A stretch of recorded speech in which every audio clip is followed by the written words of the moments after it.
All right, we're here with Victor Santa Cruz, Week 2 press conference. Season is underway now. You guys opened the year with a 24-13 win at West Texas A&M. What were, just first of all, your biggest takeaways from that game? What did you learn about your team? Week 1, you're always trying to figure out who your team is. You do all this preparation from January to the fall camp. And what I found out from my team is that, we're fast, we're physical. That was, West Texas was a very big physical bunch. That game went 4 quarters. We kind of anticipated it, and they had what we were hearing coming out. So our team has got a lot to grow, but what I do like is they love each other. They played fast. They were engaged all, and frankly, we were physical. And you got to have those elements if you want to have a good season. So a lot to learn from them, a lot to keep growing. So that's where we're at. Okay, defensively, didn't give up an offensive touchdown. Yeah. And the thing that really jumped out at me was all your tackles for loss were 6 of the 7 were from defensive linemen. All 3 of the sacks were from defensive linemen. Yeah. Talk about the play of that defensive line.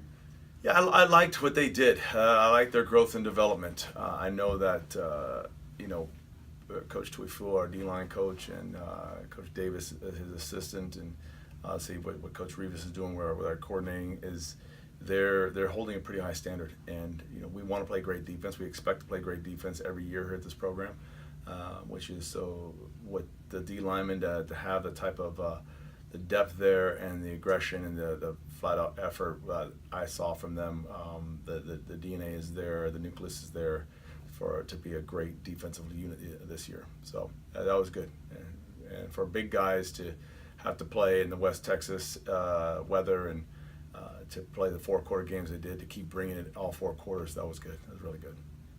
Then offensively, especially early on, you guys a lot of big plays. Elfers was accurate. Yeah. Weston at receiver, Weston Carr put up his numbers, and just a tough running game from Gavin McDaniel. How pleased with you were you to see where the offense is at this point in the year? Yeah, well, one thing I will say is just West Texas' defense is really good. They're big. They flew around the football, so that was good to have a test like that in Week 1 and to make sure you're really figuring out is this real or not. The offense, to see them drive the way they did early on was great, and you want to see positivity coming out all the time. Some of the usual suspects were showing up again this year about, hey, these are guys we can count on, and then you have a guy like Gavin McDaniel to be able to step in the way he did and to make some real key moment plays. I thought that was great. Overall, collectively with all 3 phases, as a head coach, you look at, hey, here's a Week 1 test rubric, and I give our team a passing grade. The win is great, but we've won Week 1 games before where I didn't feel like, man, collectively it was a great team. But I feel like collectively we pass this Week 1 test. Now there's a laundry list of things that we've got to do to get better at, which you appreciate playing a team like West Texas and then playing going on the road, playing a 4-quarter battle, knowing that that is a powerhouse type of program you're going up against. That helps to figure out exactly where you're at. So now what we do from Week 1 to Week 2 is critical, and the coaching staff, they've already identified things they got to get better at, and we can always get a look ahead of your next opponent, which we've got a great one coming up. But we got our own work to do, just clean ourselves up. And then you talk about that every year. We talk about that Week 1 to Week 2 development. Where and I'm not asking you to predict the future, but where do you typically see those that development take place? What are those areas? Yeah. Well, I'd say with defense is your fits, because now they see, the speed of the game, where exactly does your fit need to be. Offensively, your timing. Now they understand they played the real life game against a tremendous opponent. That now, this is how critical that extra 6-inch step may be. Where the great teams understand it's the details are what make you great, not just the athletes. And you need challenges like what we went through to find that out for themselves. I don't ever look at last year's team. Every team is unique to themselves. And this team now, the personality who you have, they need to crank up those little details, pay attention to them. And on special teams, I always feel like from week 1 to week 2, that's where your big growth is also in special teams. Figuring out who on your roster really has that attitude, has that focus to say, if this is my one job, I will do an amazing, I'll put together an amazing performance with this job. We're still trying to figure that out. I think we have a great roster this year. We got a great collective team this year. There's some guys that didn't go on the trip, that didn't play, and they're probably going to rise up this week and say, hey, we're going to continue to develop those special teams to make sure that we're maximizing our roster. Yeah, so going into week 2, what do you know about your week 2 opponent? They had an exhibition game against Sept, but Humboldt State, always one of the top teams in the GNAC. Yeah.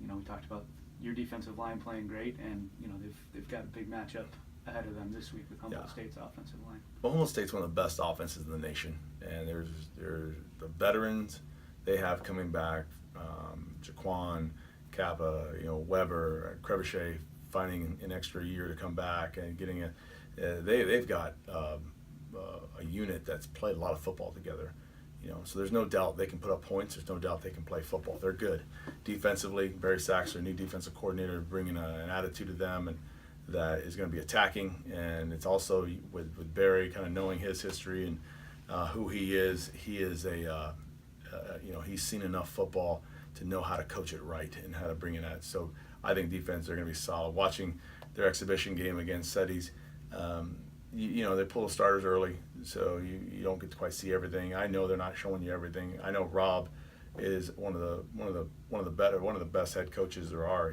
throughout Hall D2, and so he will have his team ready to go. This will be one the fans want to come out to see, and it's no doubt this is going to be on like Donkey Kong. So it's like there's no hiding from this one. You're ready to go, and we're excited. It's why GNAC football is so great. It's why the fans get their money's worth.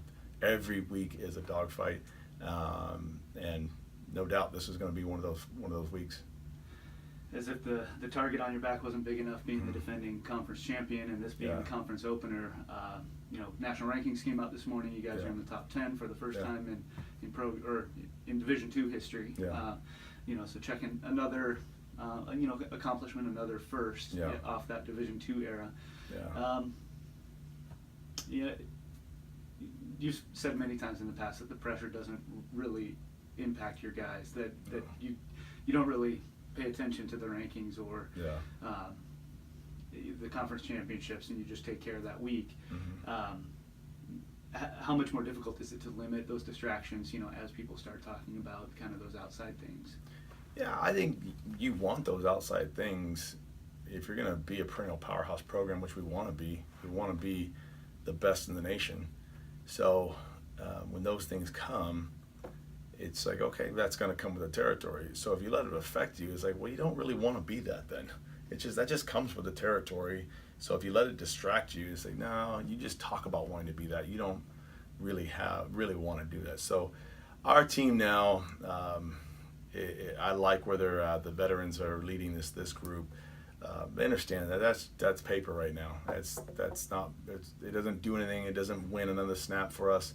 But we want it to be there. We want it. We want to constantly be in that conversation because that's the type of football we want to play. We want to play great football. We want to play great team football. Dominant football. So that comes with the territories. That's nice. But it's just kind of checking it out and see where we're moving. So we know we're going to focus on week 2, and every week's a season. You can't forecast anything. You say, well, what do we have today? It's back to a win-today process. Our coaches and kids are getting after it today, and we're just glad to be a part of the game of football. On this Labor Day, which happy Labor Day to everybody. We're laboring on, and I'm blessed. I get a job. I get up early, and Labor Day I'm going to work. And I'm happy to go, and so our kids are happy to go to work. Our coaches are happy to go to work. This is college football, and our fans they get a great product when they come to see it, and we're really glad to be a part of this. And then last one, you've got 108 players on the roster, but I know you spent the weekend celebrating another a former player, Terrell Watson, making the 53-man roster for the Steelers. Just what does that achievement mean for him and kind of who he is as a person, but also for the program? Yeah, we're tremendously proud of Terrell and really happy for him because it's the type of person he is the type of person we want to constantly graduate from here.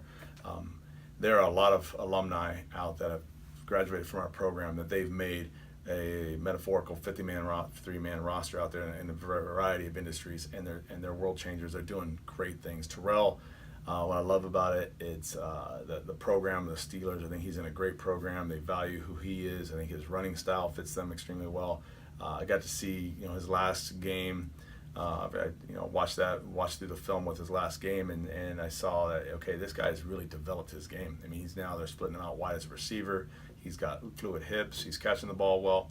You can see that type of warrior mentality, warrior man mindset is carried on into the NFL, and he is so much better even when he played here. And so, really proud of the man. Love the guy. He's a Coug through and through, but most importantly, he's a warrior man, and you're seeing that make a difference in the highest level of professional football. Great. Thank you, Coach. All right. So have a great day.